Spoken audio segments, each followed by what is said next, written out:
This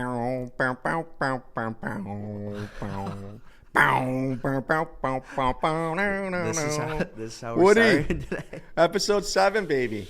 Let's go. You fired up? I'm fired up. Let's get right to it. Florida, Edmonton, obviously a lot to unpack. Who would have thought when Florida went up 3-0? Honestly, you said it best. Like, start of the series, yeah, did I think 6 or 7? Absolutely.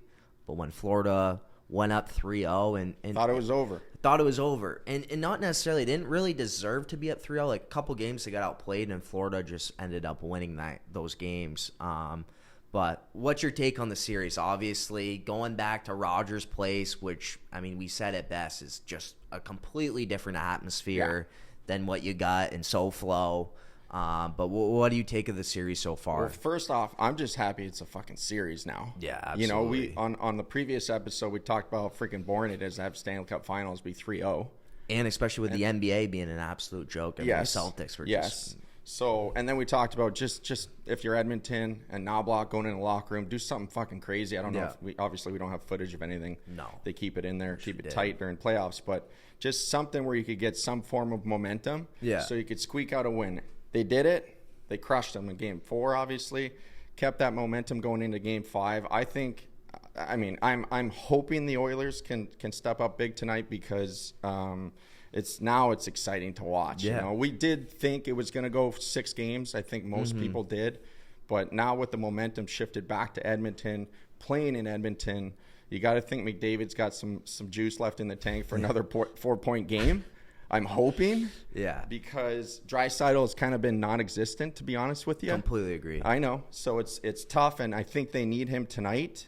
But then again, who knows if McDavid steps up again and has another 3 or 4 point night, because that's what it's going to take probably. I know. At this point, and I'd love to see Skinner play great, stand on his head, because there's going to be a big push from Florida at some point during the game tonight, much like the end of Game 5. So I'm excited. I think all hockey fans are juiced up for the game tonight, and then I think everyone, you know, there's some people out there that think Florida can't possibly go 3 games in a row playing like this, but I'd love to see it go 7 games and Edmonton takes it. Yeah, I mean, my bullet points, if you're Edmonton, get the puck to Mick Jesus and stay the fuck out of his way. I know. I think he's got 8 points in the last 2 games. It's absurd. He already broke a record. We're going to get into that in a little bit. But if I'm Florida, right, you guys got manhandled by Vegas last year in the Stanley Cup final in 5 games, right? The whole message was kind of, you know, in the clubhouse to start the year was kind of, we're going to get back there and we're going to take care of business this year. Yeah. And they've done that. You know, they did it. They're up 3-0. You're a game away. And when you have 3 wins, you're a game away from Stanley Cup final. And as we talked about with Demir's, that comes with parents coming in, family members traveling around. And as we covered in our previous podcast, the travel is ridiculous in this series. That's why we're seeing a game, a break, another break, and then the game, because the travel's too much, and they want these players to be playing. Lugging their families around, getting the hotels, paying for tickets. It's not cheap. They want to end this. Exactly. So you've got back to where you wanted to be. You're now a game away from doing what you wanted to do last year, and you got heartbroken. How the hell do you come out these past 2 games when you talk Game 4, Game 5, no pulse, no heartbeat, and they're taking 5-6 penalties a game? It's like, what are you doing? You're not gonna beat Edmonton taking that many penalties a game. It's just not gonna happen, especially when you got that power play unit that they have. So I'm really lost for words with the message there. Like last game, for an example, you saw Chuck E. Cheese in the pregame giving the Mark Messier, we're winning, right? And I love that, for sure. And I watched that game. He was the only guy that straight up looked like he wanted to win. I mean, he was doing everything. I mean, he went on that goal, bar mouse from the slot, empty netter. He's diving out, making saves. Like, he did it all. Like, he wanted to win that game. But none of these other, like, they've been completely underperforming. And another thing to mention, their time is now. Right now. Sam Reinhart, UFA. Montour, UFA. Like, those are 2 big pieces. I don't think Montour's general wear and tear going to the Stanley Cup 2 years in a row. Exactly. I think the message is Paul Maurice, he'll come in, he'll tell him, look, We pushed early in the series. We've seen Edmonton's best in the last 2 games. We can make this adjustment, and we're going to bring our A game. We got to stay out of the box, stay disciplined. But I think now there's a body of work where Maurice can come in and say, hey, we've played these guys 5 times. This is what they can bring when they're at their best. This is how we beat it. I know. So I think, I thought last game they were going to come out a little bit better. They finished strong. They have something to build off of from the third period heading into game 6 tonight. But it'll be interesting. It's made for TV stuff tonight. I know. It's just frustrating because I'm not a Florida Cats fan, but if I was, right, like you guys are doing a lot of good stuff 5-on-5. I think they have the edge in 5v5. Yeah. Outside of when Mick Jesus is on the ice.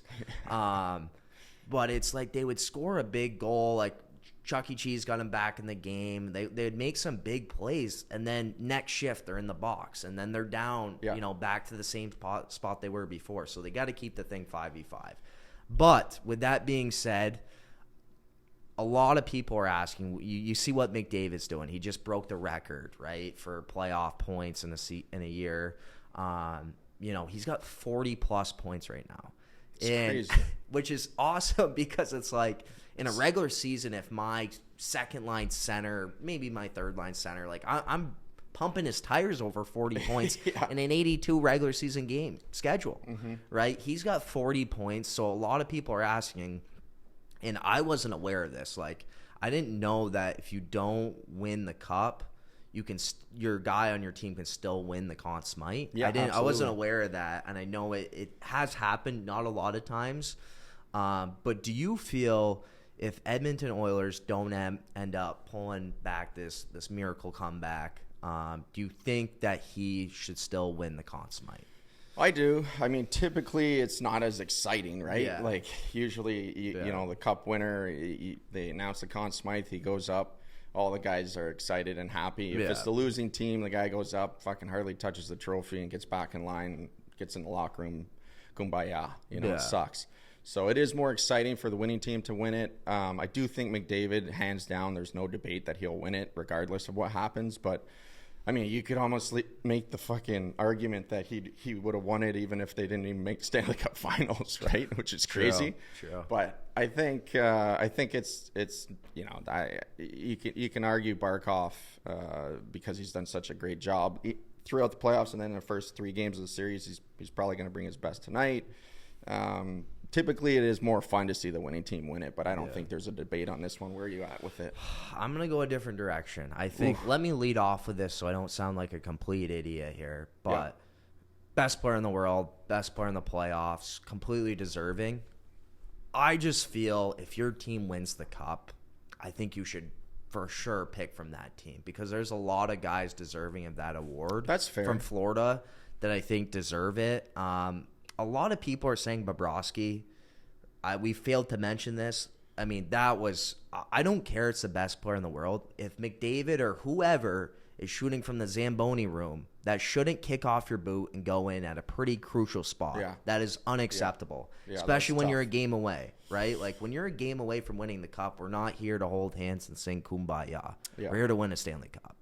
So some of these bigger players for Florida, you got to step up. But I do think, yes, obviously, I'm not digging out a fossil with this comment. He's the best player in the world. He's been the best player in the playoffs, completely deserving. Yeah. But I just think it's just everyone deserves a trophy vibes, right? Yeah. Where I think if you win the cup, there's definitely a guy on that team that deserves to win it. And I understand, everyone's aware. Even if he doesn't win it, everyone in the world is well aware McDavid's the most valuable player. Yeah. But I think they should give it to a Florida guy.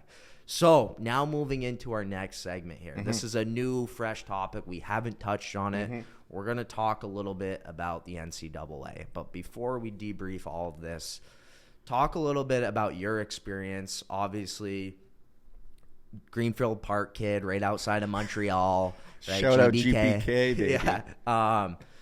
You were a draft pick coming out of Hotchkiss, correct? Prep school, yeah. So it's like you had an opportunity, you could have went the Canadian junior route or the NCAA. So what made you go to the NCAA? It probably would have been different for me if I was growing up more in an English city, English market, if you will, Ontario or out east or more out west, just because I'm from an English speaking family, and my parents were dead set on me going to school and finishing whatever degrees, high school, college. So when you're an English family, which there's still probably about 10% of households in Quebec that are English speaking, and can't potentially get through school if it's in French, and then you get drafted by some of the teams in the Quebec League. Small town, don't have an English school. It's a little different for you. And that's how it was for me. It's changed a little bit recently with getting more tutors and English kids from, some kids from Nova Scotia getting drafted to Drummondville, and there's no English school around. They have tutors and stuff. It's a lot better than when it was 20 years ago. But it was, my parents were so dead set on me going to school because they were both teachers. So it was hard. Like, my whole AAA midget team got drafted in the queue and went. And I went down to fucking prep school, and we didn't have the icing until November 1st. It was a fucking nightmare. I was lugging my way to Danbury to play on some AAA midget team in the fall, once or twice a week, just to get on the ice. It was brutal. But, the recruiting process was like, it started, I probably had 4 or 5 offers right after the Midget Nationals. It was the Air Canada Cup back then. Now it's the TELUS Cup. And I remember a funny story when I was headed into my senior year of prep school, and I had a visit with BU and Jackie Parker, and he had driven me around Boston a little bit, and we got back to the rink, and my parents were there waiting, and I didn't have the vibe that I was getting the full ride, like in the car, like just telling me, kind of just talking hockey, random stuff. And then I get in the office, and same stuff. We're kind of beating around the bush a little bit, and then my parents come in, they sit down, and he tells all 3 of us that he can offer a partial with, if I come in and play well, there's room for more money down the road. And my fucking mom just pops up out of her seat like, I'm going to be a draft pick. I'm going to be, potentially get 9 or 10 offers. But BU is obviously, the pinnacle for playing there, and with dreams to play in the NHL, like going to a BU is that spot, That is. And she pops right up, and she's like, all right, come on. Like, we're done here. Like, if it's not, we're Canadian family. Both parents are teachers. We don't have 40, 50 G's American a year to afford this. They took a fucking line of credit out on our house so I can go to Hotchkiss. So it was very much like, all right. And then, so my dad kind of looks at her, and he's like, sit down, like, relax, And I'm looking at her like, please sit down. Like, I know he didn't offer a full ride, but just chill. And then really cool moment, like 3 or 4 years later, when we lost to BU in the quarterfinals, and we're going through the handshake line, and I knew I was signing after that year. I knew probably around Christmas time that whenever the season was over at University of Vermont, I'd probably be signing. And I got to him. He shook my hand. I had some tears in my eyes because I loved Vermont. I loved UVM so much, and he told me I was one of his biggest recruiting mistakes he's ever made. So it was a cool moment that we shared, and I was kind of like, all right, that feels a little bit better. For a young guy to hear that from a legendary coach, it feels good. But the recruiting stories are wild, and they're getting crazier because of So moving forward, the NCAA, now all these programs can now pay their players. So now Jackie Parker could have said, hey, TM, we want you at BU. Here's 50 G's. If you come. It's crazy. What is your stand on that? And obviously there's, just like any school, any family, like there's all sorts of different kind of income where it's like you got these Michigans with, like most of their money's going towards their football program. But they're going to have way more money to offer than, where we are located, UVM. So what do you think this is going to do to NCAA hockey now that they can, these programs can pay the players? It sounded cool for the smaller school when it first got announced. It sounded like, holy shit, Sacred Heart, Holy Cross, UVM. I know Quinnipiac's on another level now; they've grown. But the typically the smaller market schools, wow, are you going to be able to play a player and kind of take them away from a Michigan or a Minnesota? But it's kind of morphed into, I think those schools are just going to have more money to offer these kids because of their football and basketball programs. So the little guy is going to get fucked even more. Where you don't have the amazing facilities and the football money like a Michigan and Minnesota, you need something else to lure these kids in. And for, I'm going to go back to Sacred Heart for whatever reason, or University of Vermont, for them to be able to sneak 20 G's in for the year, NIL wise, obviously doing everything legal. Yeah. You thought they would get those kids, but now Michigan's coming in. They probably have 50 G's for that first rounder. Yeah. Or that fifth rounder. Yeah. So I don't know how it's going to play out. It's a bit still of the wild, wild west. Like when Nick Saban came out and said, I don't know what we're doing with this NIL money. The Alabama had like a standing $1 million for their starting quarterback when NIL first got announced. Now it's trickled into hockey, which is cool, but it's still the Wild West. Wild West. We don't know like if it's going to screw the little guy even more. With that said, I did see online that Northern Michigan has the second best recruiting class going into 24-25, which is like fucking mind-blowing, right? Like, how is that even possible? Whoa. So they raised some money, clearly. Yeah. How is a kid going to Northern Michigan and they're getting the second best recruiting class out of all those top 10 schools is a head scratcher. Yeah. But, it is an example early on with NIL money in hockey that it might work for the little guy. But then you look at the other schools and it's still the same. The list is the same. Yeah. So I think I don't know where it goes, but it's interesting. It's fun to talk about. Like I want to hear kids getting 100 G's. I know. I want to hear about a kid who he's on an NIL deal and an NHL team wants to sign him, but he's making 150 at Quinnipiac. Yeah. And he's going to stay in school for all 4 years because he's good. He's comfortable. He's getting some good dough. 100%. Like it's we'll see where it goes, but it's really what's your take on all of it? I mean, where do you stand? I think it's really obviously really interesting, but I think it's gonna where I don't like it is I'm a guy, I'm always horny for the underdog story. Yeah. And I think it's kind of eliminating that where like now it's like the big dogs are gonna take over even more. Yeah. And I'm a guy, right? Like when I watch the NCAA tournament, I look at BC and what they had, and obviously really good team, really good players. I got a buddy on that team, like obviously cheering for them. Mm-hmm. But there's a part of me that wants to cheer for the Quinnipiac where their star player, is Colin Graff, who signed in San Jose after the season. Or like when Union won years ago, yes, right? It's exactly. Cool. It's awesome because it's like Colin Graff, their star player who had like 60 points. He played in the NCDC, the same junior league I played in. Keep in mind, you don't see that necessarily in other sports. I know. 4 major sports in college, like you got the big dogs in the finals in the national championship. Hockey, you can do. You've seen it happen. And that's why it's awesome. Like to see a Quinnipiac when their star player isn't playing for the program. He's a first round pick. Like it's awesome, and that's why I like to cheer for those Quinnipiacs in the world right now. Yeah. But it's kind of eliminating that.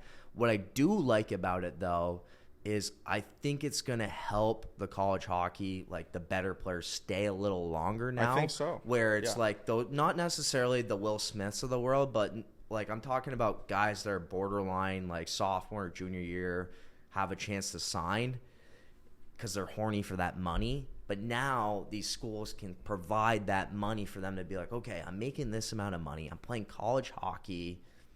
I got birds in the stands. Oh yeah, you're gonna stick around so it's for like, 4 years. why would you leave if you're making good money playing college hockey and you're borderline on the cusp? Like, I don't know if this is the right decision. Well, if you're gonna sign an entry level deal and you're gonna get the bonus, which is like 90 a year max. Yeah.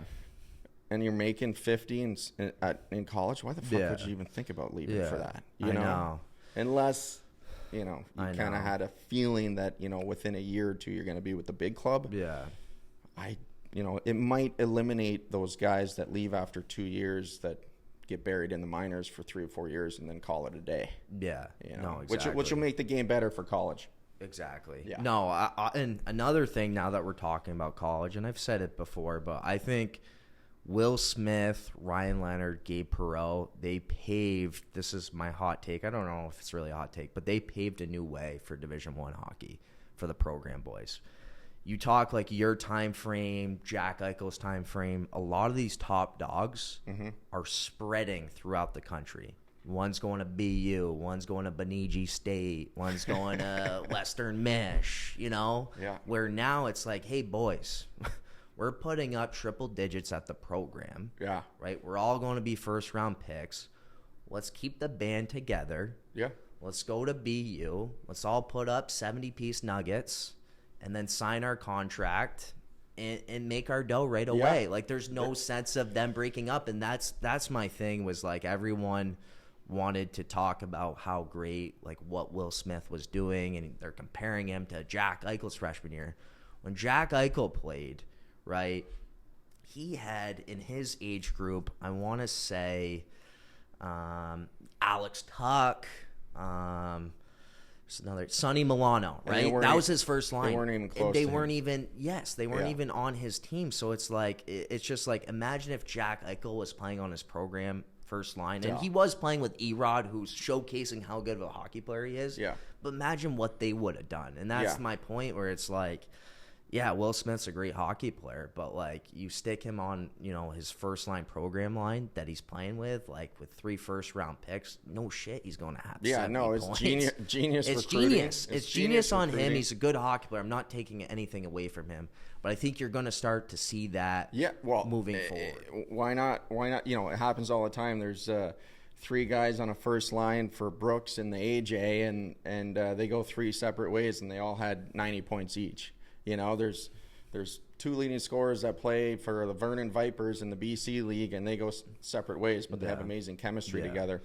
I'm just thinking of, because we're shooting in Vermont, and UVM has history with Martin St. Louis and Eric Perrin. They came down together. I know. It was a big thing back then. They came down together. They crushed the Tier 2 Junior League in Quebec, broke records, and then came down together and broke records for 4 years together.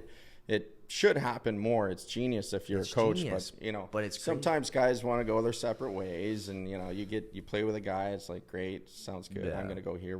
I want to create my own path. I don't need my path with you after junior and college together. But it's a genius recruiting deal that maybe BC's onto something for the next 10 years. Who knows? A lot of exciting stuff.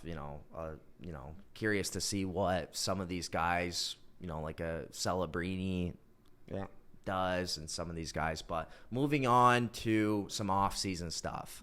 So obviously, you played in the NHL. How many times did you enter the free agency, and kind of talk about, like, what's that experience like?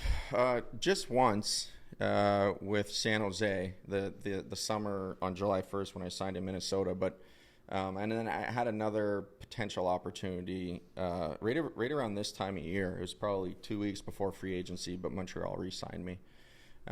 It's quite the experience if you get some offers. Your agent calls you. It usually opens July 1 at noon, maybe earlier in the day now, but it was like a complete whirlwind. My story, I ended up losing money, actually, because I was given a timeline to sign. So I got 5 or 6. I got 6 or 7 offers. I think it was 7. The 7th was Calgary, and Calgary had matched my offer from Minnesota. Yeah. But told me they would give me almost $300,000 more per year if I waited till 4 p.m. And I think it was Yuri Hudler.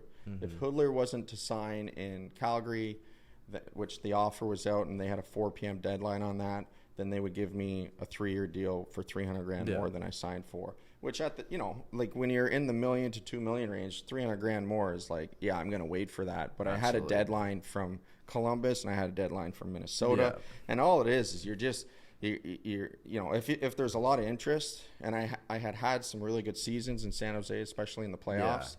As a grinder, and your agent calls you. Okay, I got this amount of years. I'll call you back. Yeah. Put the phone down. I got this, and then he's working, hopefully working the phones for you. And then, I had a fucking piece of paper, and I was just writing stuff down. Pen to paper. Writing the city down, and he was telling me, hey, 1.6. I had an offer from the Rangers for 1.6 a year for 2 years, and then that got bumped to 1.9, and they said no. And then New Jersey, I had 3 years at 1.75, and then I was like, holy shit, this is great. And then Columbus came in and said 1.9 for 3 years, and then we called Minnesota back. They were at 3 years at 1.6, and I was like, holy shit, this is fucking unbelievable. I feel like I'm winning the damn lottery here. Yeah. Just sitting in my office upstairs. No one was home. My wife wasn't home. I'm just trying to figure all this shit out in my head.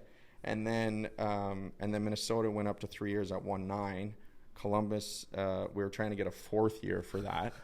They said no. Yeah. And then Dan Heinold, who was the assistant coach in Columbus, called me and was like, come on, man.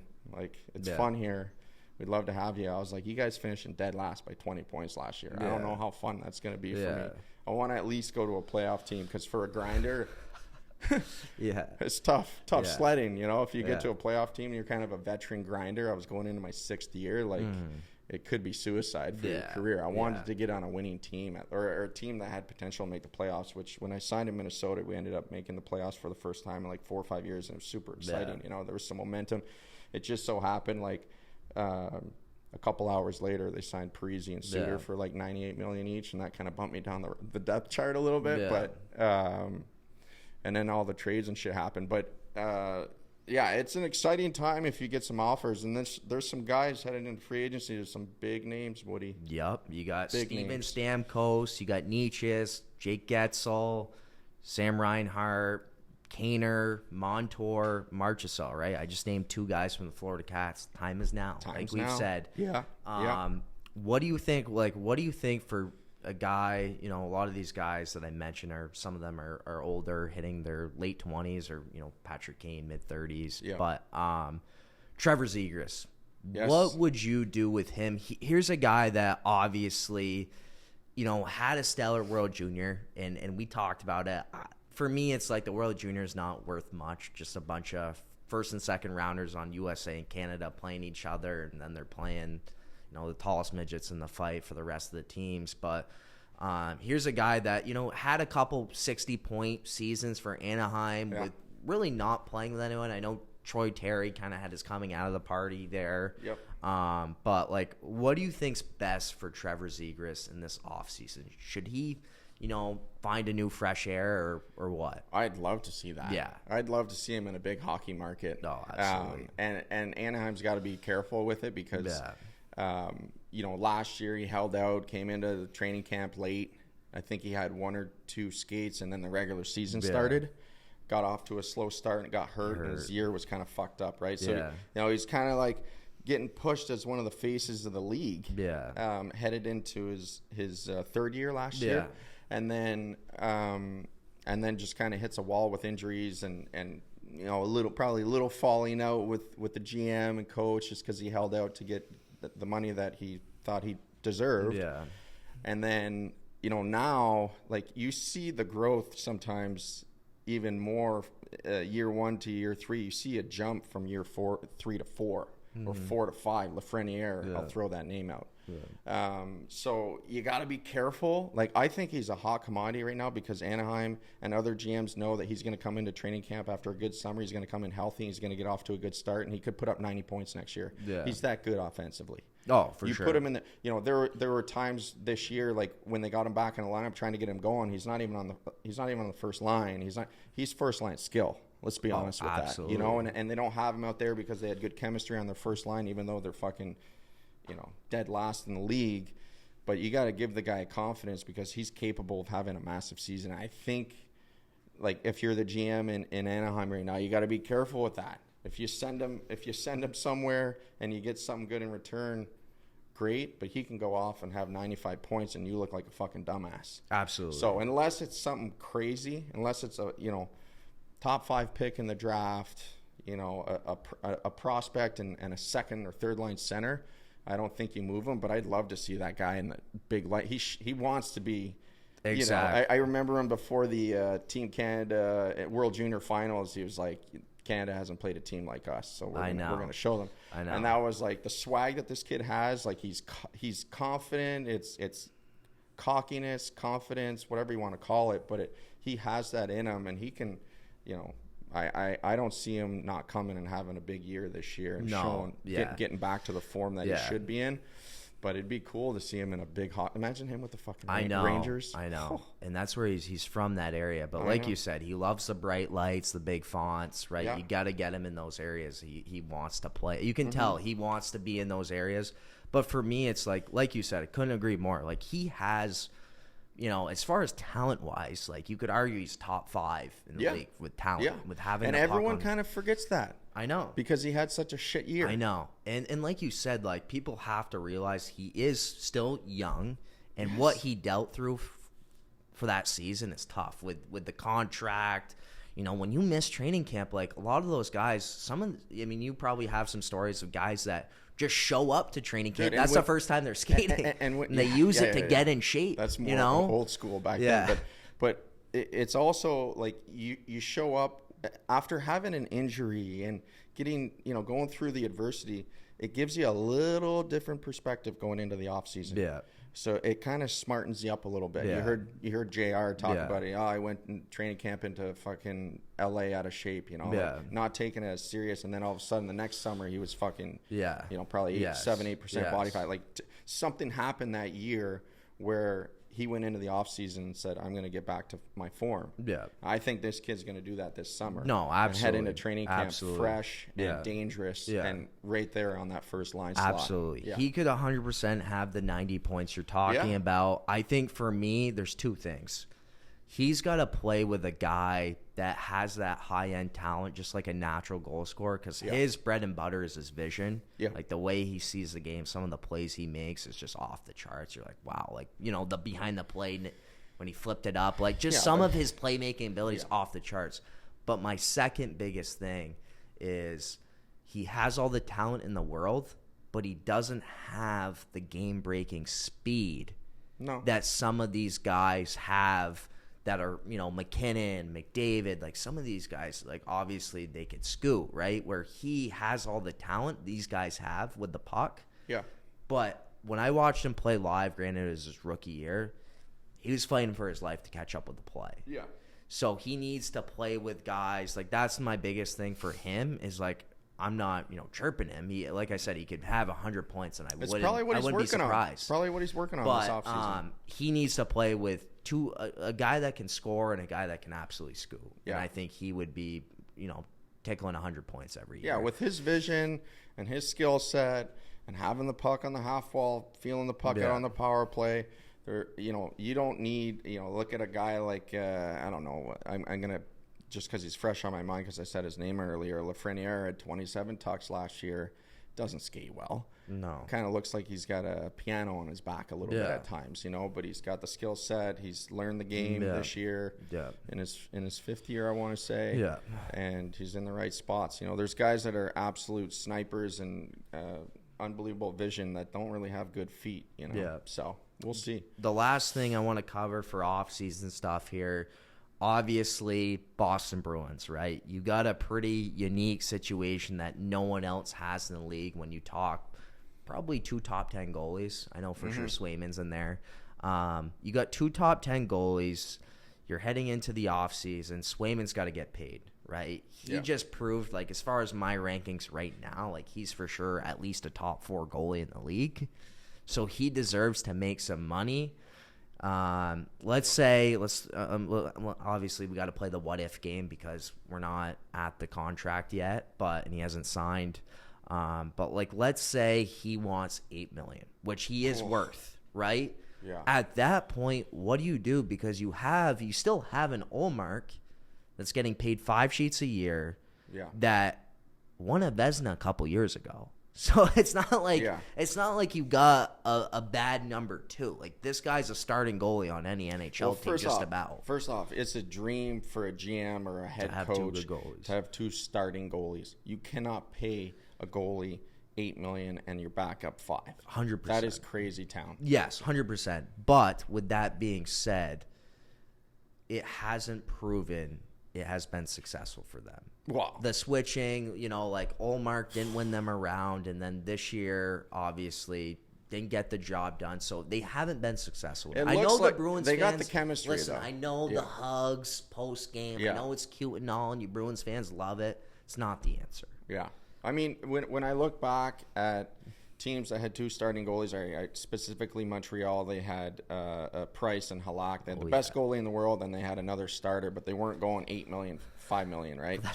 As soon as Pricey signed his big ticket for 10.5 sheets a year, it was rookie backups. Yeah. Rookie backups. Making 800, right? It just doesn't work, you know. And then if you're gonna spend $15 million on 2 goalies, you're gonna have a big hole either on D, or you're gonna have a big hole probably down the middle. Yeah. You know, so at forwards. So I would, you know, I'd look back at years. If I'm the GM, I'm looking back at years, you know, when Osgood won a cup in Detroit. Like Murray won a cup in Pittsburgh. Like, these are $3 million goalies. I know. $2.5-3 million bucks. Like, it can be done. And I don't know their prospect pool. They probably have a kid that can step up and play some backup minutes. That's what I'm saying. And keep one of these guys. But keeping both of them is going to hurt you probably up front more than on D. I know McAvoy's going to lug 30 minutes a game in playoff time, but it's like at the forward position, you could get a serious fucking sniper for $5 million bucks. Exactly, and that's my point. Is like no other team has the 2 good goalies like they have, and I understand it's an awesome situation because the goaltending is kind of like starting pitcher in baseball, where it's so important. You see in the playoffs, well, you get 2 goalies like that, and you're like, oh, he had an off night, throw him back in. I know, and then he's fighting for his life. Yeah. And it's mentality. You know, the goalie's like, I gotta have a shutout, otherwise I'm not starting next game. I know. Like, to have that amongst the goalies when you're the head coach is what a luxury. I know. And there's not many teams that have it. I know 100%. Vegas had it a little bit this year with Thompson and Hill. Yeah. But that was because they weren't performing that well. I know. It wasn't 2 necessarily starters, you know. So. I know. Well, that was the only thing, like, for me, them at the deadline when it was clear, like, they were like Bruins fans, as they typically do. They're always going to tell you they're going to go on a run. And I was like, that's awesome, but, like, who's going to score for you? Like, if Pasternak doesn't score, who's going to score? Yeah. Because Marchand's still a really good hockey player, but Brad Marchand's not the Brad Marchand he was coming out of World Cup of Hockey playing with Sid the Kid. No, he was unreal, he was unreal, and now, like, he's kind of in the back 9 of his career. He's still a good hockey player, but they're clearly missing pieces up front. Right, where you have 2 good goalies, you should have dealt one of them at the deadline, because every team is in need of a good goalie. It's such an important position. Yeah. So why didn't you take care of that? But obviously, I can't chirp Sweeney. His team's on an 8-year playoff berth team, so it's like he's clearly doing something right. Yeah. But it's definitely interesting. They were slotted. They had Charlie Coyle was on the first PP. He's not a first power play guy. I know. And he's an unbelievable second power play guy. He's an unbelievable second-line center. Yeah. Maybe tops in the league in that role. Yeah. But you take him out of that role. Yeah. All of a sudden, you know, much like the Montreal Canadiens, when Weber was no longer there, they put Petrie up in that first pairing, and it was like, I know. He's better on the second pairing. I know. As a matter of fact, he's so good on the second pairing that he got the same amount of points on the second PP and the second pairing as Weber on the first PP and the first pairing. I know. And Chucky's like that. Like, he's just more comfortable in that second line center role, second line power play, where he can put up just as big a numbers as getting more ice time on the first unit. I know. A lot of off-season stuff to unwrap. Obviously, time will only do the talking. But Epi 7, pregame twirl. For those listening, we'll, kind of give you a little gift here now that you're staying with us the full, 40, 50 minutes. Huge guest coming on Monday, so stay tuned for that, right? Good night, Jim Kite. See you guys.